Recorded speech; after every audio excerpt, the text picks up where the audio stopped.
porque está en este momento en línea Andrés Ibarra, economista, ex candidato a presidente de Boca, encabezó la fórmula que tuvo a Mauricio Macri como vicepresidente en las últimas elecciones del club, trabajó en Boca incluso en algún momento como gerente general de la comisión directiva cuando estaba Macri como presidente, y está en este momento en línea para charlar un ratito. ¿Cómo estás, Andrés? Acá Agustín Castro te saluda. ¿Qué tal, Agustín? ¿Cómo va? No sé si se ve bien porque veo que la imagen está media... Sí, está media algo, complicada. algo congelado. Sí, Vamos a ir viendo si se va mejorando o no, y si no, en todo caso, probaremos por otro medio, ya sea por teléfono o le encontraremos la vuelta. dale, Este, mm, perfecto. pero arranco solo para abrir un poco la charla. ¿Cómo lo vio a Boca en el Mundial de Clubes? ¿Qué le pareció? El hincha, me parece a mí, me da la sensación. Solo voy a aclarar algo en esta nota de entrada. Soy hincha de River, pero No. pero tengo obviamente, nada, la mirada general de todo, de lo que pasa en el club, por lo menos de lo que uno va viendo, que me parece que el hincha de Boca se terminó yendo, arrancó bien, pero se fue con una sensación un poco amarga por no haberle podido ganar a un equipo que uno ve como amateur, que fue al Auckland City, pero no sé qué mirada tiene de Eh, cómo fue el paso del club. bueno, primero que nada, lo que yo rescaté y lo comenté un poco en redes sociales y en las distintas charlas que tuve, fue la actitud de la gente, del hincha de Boca. Fue Mm. algo realmente espectacular. Que clima que vivimos en todos lados, por supuesto en la cancha principalmente, pero antes de la cancha, o sea, al entrar, al salir, en los distintos lugares, en la playa, en los banderazos, un clima espectacular propio de lo que sea de Boca y del fervor de la gente con Boca. Y por supuesto la expectativa, Mm. aunque obvio que era una expectativa con algunos condicionamientos, porque como Boca lo sabés, venía bastante mal, o sea, la verdad que estamos todos con esa expectativa de que mejore sustancialmente el Mm. fútbol nacional de Boca, y entonces, bueno, la duda era cómo vendrían estos equipos europeos Claro. y cómo estaríamos para enfrentar, sobre todo encima con el cambio técnico, porque Miguel acababa de asumir. Bueno, entonces creo que ahí fue que de menor a mayor la cosa en los dos primeros partidos, ¿viste? Empezamos con Benfica, te Mm. diría los primeros 20 minutos, Benfica tuvo la pelota, no sé si lo viste y te acordás. Sí, sí, sí, sí, vi todos los partidos. Bueno, tuvo la pelota Benfica, y Boca empezó con el fútbol de contragolpe, al estilo ruso, Sí, digamos, de atrás, ¿no? De contragolpe, y ahí vinieron un par de ataques y Blanco en un desborde muy sí, que bueno, tiene un caño.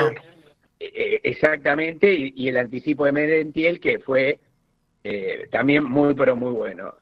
Entonces ahí, bueno, después nos pusimos 2-0 y nos quedamos todos con las ganas de no haber cerrado el partido, ¿no? Mm. Encima, para alegría de ustedes, el gol de Otamendi, ¿no? Para festejo que habrá tenido un poquito. Sí, lo vio, bastante personal. Bueno, y entonces nos quedamos con ese 2-2 como que nos quedó corto, nos quedó chico. Pero después venía de nuevo, venía el Bayern. Y esa era la gran duda porque el Benfica no es, digamos, primera línea Tal cual, de los grandes clubes europeos. tal cual. Y la verdad que en el primer tiempo el Bayern Múnich nos pasó bastante por arriba, o sea, Boca estuvo muy atrás y llegaban con mucha facilidad, sobre todo Coman por la izquierda, después Harry Kane, que para mí es un jugador maravilloso, me encanta el fútbol de Harry Kane. Sí, no le podés dar un centímetro que no te No perdona le por lo podés dar un general. centímetro, porque no solo tiene una pegada extraordinaria, cabecea bien, encima tiene una mirada estratégica Mm. de todo el del partido, ¿viste? Cómo juega la pelota. Y bueno, creo que nos hicieron precio en el primer tiempo, a pesar de que Sí, terminó coincido. un cero abajo. Pero después, bueno, después vino la reacción de Boca. Vino una buena reacción de la mano del gol, que fue un golazo, fue un contragolpe, y Merentiel, la verdad que la hizo toda él la jugada y definió muy bien. Y ahí en un momento dado que hasta Boca podía llegar a hacer el segundo gol. Pero bueno, el fútbol es así, después se impusieron finalmente ellos.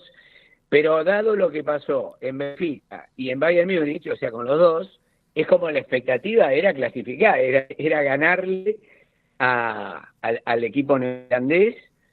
Yo no lo vi, ese tercer partido, estaba en vuelo volviendo a Buenos Aires. Pero mi ansiedad me llevó a conectarme por Wi-Fi en el avión y vi hacia el final, ¿viste? Ya Sí, vi sí, que habíamos empatado. Así que bueno, respecto de lo tuyo, la sensación no es mala, porque Boca tuvo momentos de actitud, que es lo que le veníamos reclamando hace tiempo.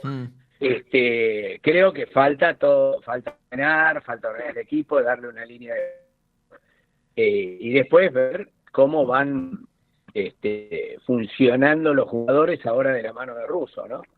Y justamente hablando de Russo, ¿le parece que es el técnico para Boca? ¿Siente que era el indicado que tenía que agarrar en este momento? Porque también sonaban otros nombres que por lo general siempre suenan en los mercados de pases. Cuando Boca tuvo que salir a buscar algún técnico, no sé, siempre suena Tata Martino, Quinteros, el ex técnico de Vélez, en este último tiempo también sonó, incluso antes de la llegada de Gago. ¿Era Russo el que tenía que agarrar? Sí. No, lo que pasa, Agustín, acá hay dos cosas. La primera es que con este manejo del fútbol profesional, con el Consejo de Fútbol, como se maneja, como la dirigencia y Riquelme en particular, a través del Consejo de Fútbol, maneja el fútbol profesional de Boca, es muy difícil que ciertos técnicos que tienen sus antecedentes y su individualidad, su independencia, vayan a su manera de ver el fútbol, vayan a agarrar con un manejo de este tipo. Los técnicos tienen que tener delegada la autoridad y la capacidad de poder elegir a los jugadores, plantearlo y no estar subordinado a un consejo que no se entiende bien para qué funciona, de qué manera funciona mal, claramente. No, claro, sí, coincido. Y en algunos casos que hasta no le han permitido poner o buscar o comprar a los jugadores que querían, que lo declaró, no lo digo yo, lo declaró Diego Martínez, que supuestamente era bastante cercano y que era un técnico que quería Román, pero él dijo, no, yo los jugadores, yo no me ocupaba de eso. Entonces, creo que lo de Russo, que también dependía de su propio estado y gana de estar en Boca, sí me sorprendió porque a Russo lo sacó. Sí, fue el primer técnico, de hecho, de Riquelme dirigente. ¿Cómo? Fue el primer técnico, de hecho, que tuvo Riquelme en su llegada como dirigente, no obviamente como presidente, sino como dirigente. Se animan campeones, te acordás, en marzo del 20, en cancha de Boca, bueno, por ahí no te quiero recordar mucho, pero fue el gol de Tevez. Sí, me acuerdo. River pierde en Tucumán. Sí, claro, sí, me acuerdo.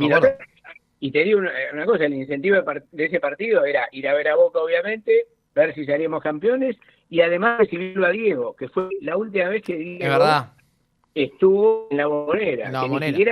Ni siquiera se dignó Riquelme a ir a recibirlo y darle un abrazo, que hubiera sido una gran foto para el mundo Boca, pero tiene tal nivel de egocentrismo que ni se dignó a bajar a la cancha y a darle un abrazo a Diego, que pisó la Bombonera, ¿no? Ahora, Andrés, yo le hago una consulta. Recién escuchaba cuando me nombraba otros técnicos, me decía, no sé, por ejemplo, Diego Martínez, que es cierto, que habló, me acuerdo, en el canal Clank de Barsky, que contaba justamente esto de que el Consejo del Fútbol un poco interfería y demás. Pero entonces, yo lo que entiendo de esto es, Russo acepta que el Consejo del Fútbol le baje nombres, entonces, porque sería como, más allá de la buena relación con Riquelme, digo, ¿no? Porque si uno lo lee de esa manera, dice, entonces Russo agarra sabiendo que le van a imponer nombres, porque además él ya tuvo un paso previo, justamente lo charlábamos recién, digo, hace muy poco con el Consejo del Fútbol, con Riquelme dirigente. ¿Vos escuchaste que Russo dijera no, ahora las cosas y el manejo del fútbol va a ser totalmente distinto y el que debe decidir todo soy yo y se lo voy a plantear al presidente? Yo escuché eso, con lo cual debo entender o inferir que él acepta las reglas del juego de cómo se maneja el fútbol profesional en Boca. Claro. No, es cierto, de hecho elogió al Consejo del Fútbol él, dijo que venía haciendo un buen trabajo. Sí, es cierto, además dice eso, sí. Sí, él elogió. Bueno. Ahora, yo no sé qué lectura hacen ustedes desde lo que es, digamos, el sector de la oposición a esta dirigencia de Boca, pero yo lo que veo de afuera es un hincha de Boca que al principio bancaba mucho a Riquelme, porque era casi que todo lo que hacía Riquelme no se lo cuestionaba, Riquelme tomaba mate y estaba todo bárbaro, pero yo un poco lo que veo en este último tiempo es que a partir de resultados que no se fueron dando, por primera vez en este año pasó de que la gente cantara, no se anima todavía a decir Riquelme, pero sí canta contra la comisión directiva. Y yo quería saber un poco qué lectura hacen ustedes desde la impaciencia del hincha de Boca, porque se ve, ya una cosa son las redes sociales, que ya se nota mucho cuando critican las declaraciones de los referentes, Cavani, por ejemplo, cuando no le quiso sacar dramatismo al empate con Auckland City, diciendo que son jugadores que no entrenan todos los días y que laburan de otra cosa, y ya se nota algo en redes sociales, pero ya cuando pasa a la cancha la cosa cambia, y no sé, hace poco Milei, por ejemplo, en intervenciones en este último tiempo, ha llegado a decir que faltaba poco para que vuelva él a la Bombonera, como dando a entender, se va a ir Riquelme a partir de los malos resultados y nosotros, o sea, la oposición de Boca va a volver al club y yo voy a poder volver a disfrutar de la Bombonera de nuevo. ¿Ustedes sienten que capaz está más cerca ese regreso a partir de todo lo que se está viendo ahora de la gente de Boca y la impaciencia? Mirá, yo separo las cosas. Primero, que nosotros nunca nos fuimos de la Bombonera. Nosotros como hinchas, como socios, como abonados, en mi caso, no dejé de ir nunca a la Bombonera, por más que pueda en desacuerdo con la actual dirigencia, que ya lleva 6 años en la gestión, ¿no? Claro. Pero yo soy, primero que nada, hincha de Boca, y voy a ver a Boca. Quiero que gane Boca, y esto es así porque de toda la vida, ¿viste? Desde que tenía 5 años, la primera vez que fui a la cancha en aquel momento, ¿no? ¿Qué te dice la gente en la cancha? No, la gente bárbara, la gente muy bien conmigo, por ahí alguno, ¿viste? Bueno. De lejos y qué sé yo, porque es lógico, claro. pero como estamos fuera de la campaña, nada, me saludan muchísimos y se empezó a notar toda esa bronca de la gente, porque los acercamientos era, bueno, che, a ver, ¿cuándo sacamos a esto? ¿Cuándo se van? ¿Cuándo esto? ¿Cuándo lo otro? Y yo, bueno, está bien, hubo una elección, lo votaron, ahora hay que esperar, ¿no? Y el último partido, sin embargo, lo que vos decías, todos los cantos contra la comisión, pero también hubo cantos ya contra Riquelme. Hay broncas, y de hecho, ustedes, los periodistas, en varios programas recogieron la bronca del hincha. Lo que pasa es que el hincha venía conteniendo eso, porque además, como Román es un ídolo, entonces también hay la verdad que hablar mal o putear al ídolo, digamos, es algo doloroso. Pero bueno, siempre hemos dicho nosotros, una cosa es el ídolo deportivo, fuera de discusión, un crack realmente entre los 5 ídolos más grandes de la historia de Boca, y otra cosa es ser dirigente, y creo que la gente se hartó de gestión, se hartó de los malos resultados, y lo expresó en sus últimos partidos con Alianza Lima, un desborde, y también hubo mucha bronca cuando perdimos con River, ¿viste? También, claro. Viene un acumulado de esto, ¿viste? Sí, por la manera también. Totalmente, entonces eso da mucha bronca. Ahora, respecto a la gente, lo que te decía al principio, todo el ambiente, por ejemplo, de los partidos en Miami, en la cancha y todo, fue espectacular, porque es como que estábamos todos en la misma sintonía, ¿viste? Queriendo ver a Boca, que le vaya bien a Boca, que ganemos, y sobre todo el incentivo de verlo jugar contra 2 equipazos, ¿no? Los 2 primeros partidos. Pero bueno, la gente creo se ha dado cuenta que Boca necesita gestión. Boca necesita gestión profesional. ¿Qué gestión profesional? Como para... Gestión profesional es, primero en el ámbito del fútbol profesional, un manejo como se manejan todos los jugadores del mundo que tienen resultados y que tienen un manejo profesional con un director deportivo o a veces no, pero un director técnico que tiene responsabilidad y autoridad, en donde también la elección de los jugadores tiene que ver con el pedido del técnico y el análisis y la propuesta que también es el club, ¿no? En un ida y vuelta de análisis. Yo tuve oportunidad de estar en el Manchester City, en el City Group, donde manejan todo. Tienen un área de datos, ¿viste? Hoy el mundo del fútbol también se ha tecnificado y profesionalizado mucho.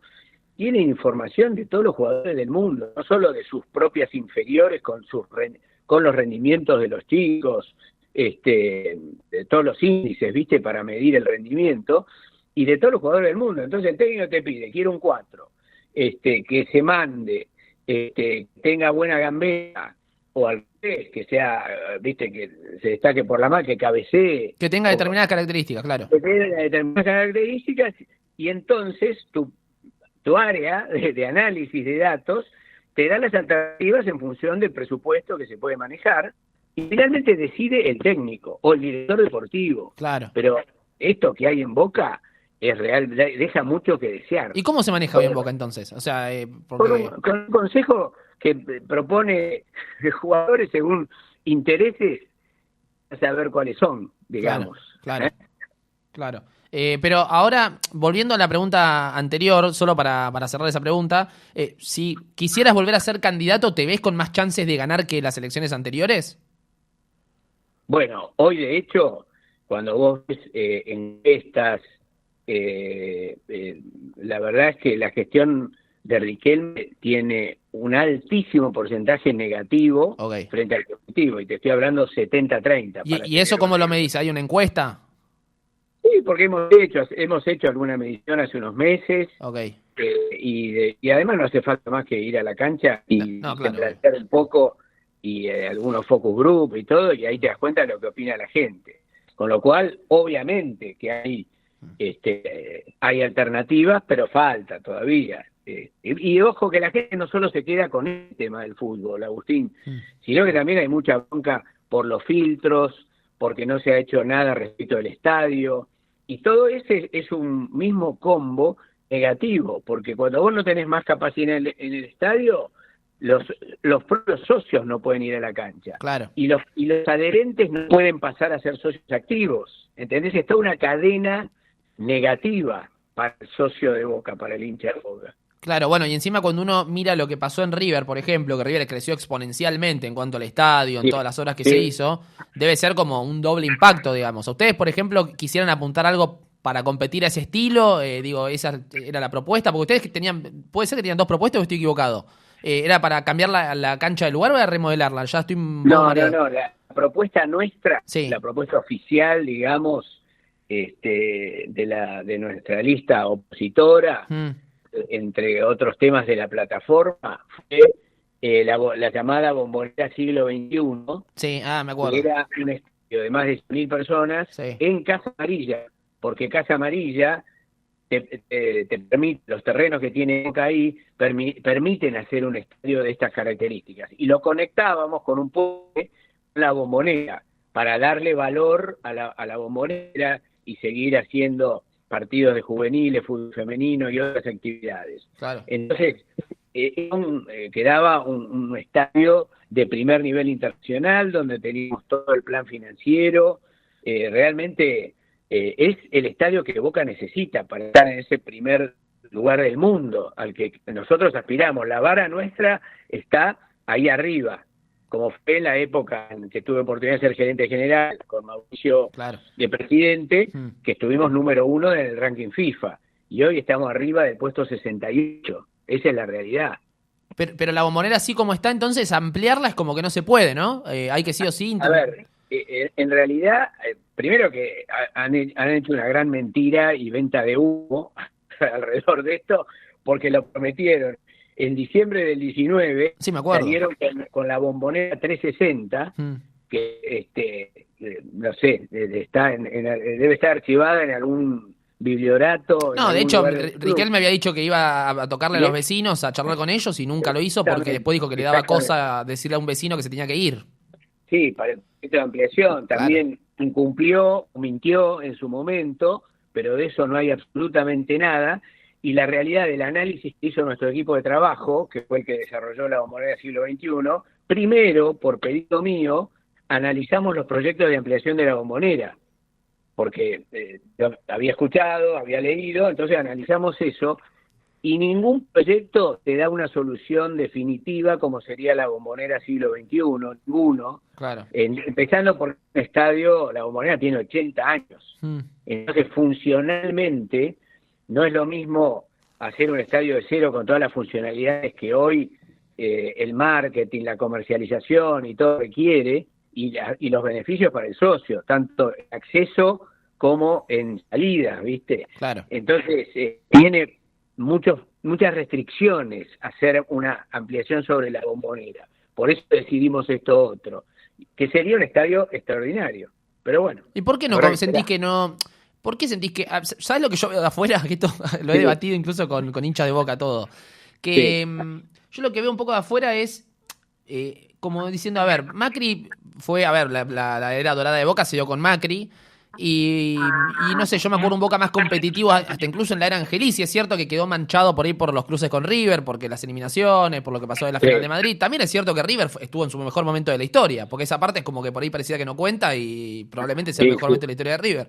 Claro. Bueno, pero digo, ¿por qué sentís que el hincha de Boca no los votó? O todavía como que hay gente que incluso no suelta la figura de Riquelme. Una explicación puede ser, bueno, el ídolo, sí, pero ya van 2 años de no jugar Libertadores y como que pareciera que la cosa no levanta, digo. Es como que, ¿qué autocrítica hacen ustedes? Por ahí capaz hay algo que vos me decís, no, pero nosotros acá pifiamos y esto el hincha no lo termina de perdonar o no lo termina de...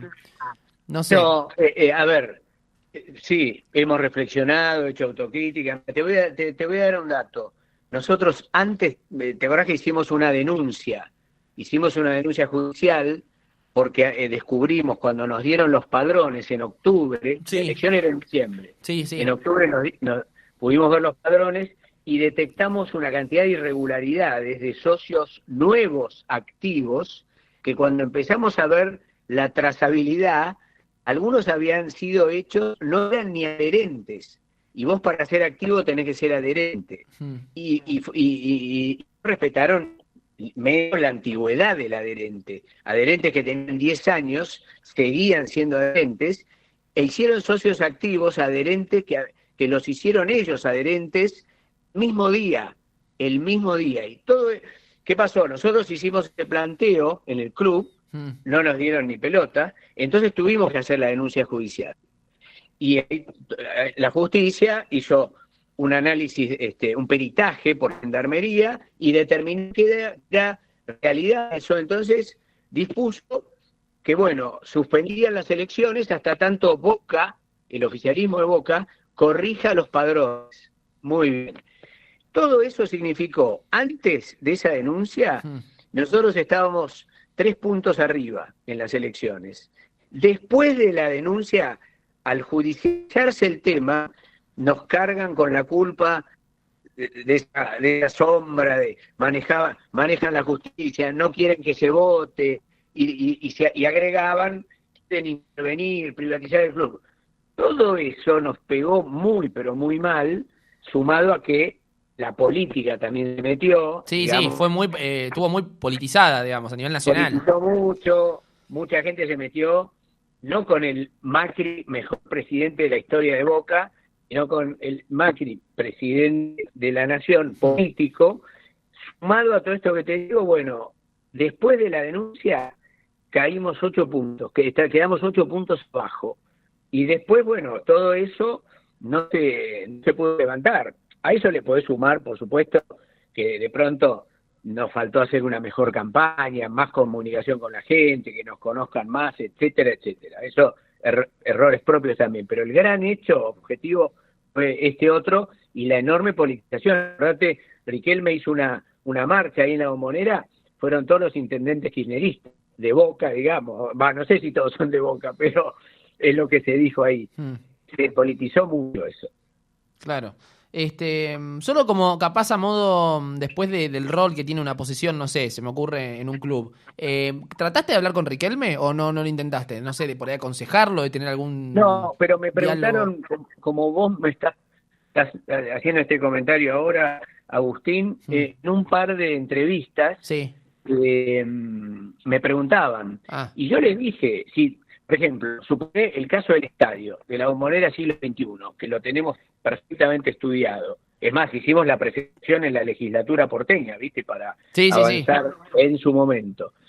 Que si el oficialismo quería consultarnos, preguntar, nuestro equipo está dispuesto, porque nosotros tenemos que ser coherentes con las posiciones, y nosotros siempre hemos dicho, Boca está por encima de todos.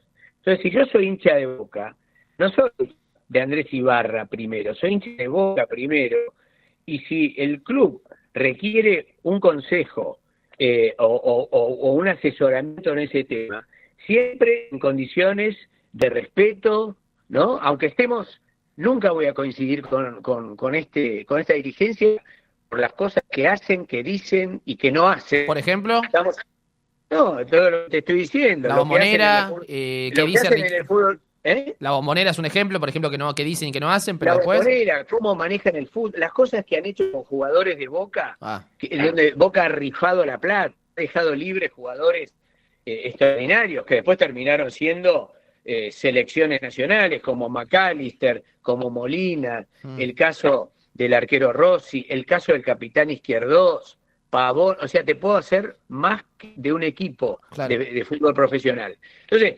diferimos totalmente en el manejo, poca transparencia, el tema de los filtros y curros con entradas que hay, lo mismo, porque es totalmente, es falta de profesionalidad y de transparencia. Entonces, no tenemos nada que ver. Ahora, nos vienen a pedir un asesoramiento, un pedido o algo respecto del estadio, o por qué nos parece que la Bombonera siglo XXI es lo mejor, o cualquier otro tema, nosotros ponemos por delante siempre a Boca. Entonces, irá gente del equipo, y yo en ese sentido no tengo ningún problema, porque soy una persona de diálogo, aunque yo puedo dialogar con alguien que opina totalmente lo contrario, en el marco de respeto, por supuesto, si no, no lo hago. ¿Ves en Riquelme? Acá capaz es medio pregunta de título, pero es inevitable porque yo como en River me pasa eso, ese paralelismo, de casi como figura pasarela, ¿viste? Como el ídolo que... No es por nada, pero yo me acuerdo que en algún momento, estaba Donofrio, me acuerdo, en la primera etapa, esa de Sí, pasarela, que la gente fue por el ídolo, River se la chocó, terminó descendiendo, no digo que Boca vaya a descender, pero digo, como ese golpazo que se pegó el hincha, capaz lo pudo haber evitado, digo, porque si se votaba a Donofrio, a lo mejor la historia cambiaba por lo que pasó después. Donofrio cambia la sí, historia, sí. sigue Brito. ¿Te parece ver una figura parecida o todavía es muy temprano para hacer un paralelismo de ese tipo y decir, bueno, Riquelme tiene tiempo de revertirla? No, yo la verdad que ese escenario desgraciado que vivieron ustedes, no quiero ni pensar para Boca.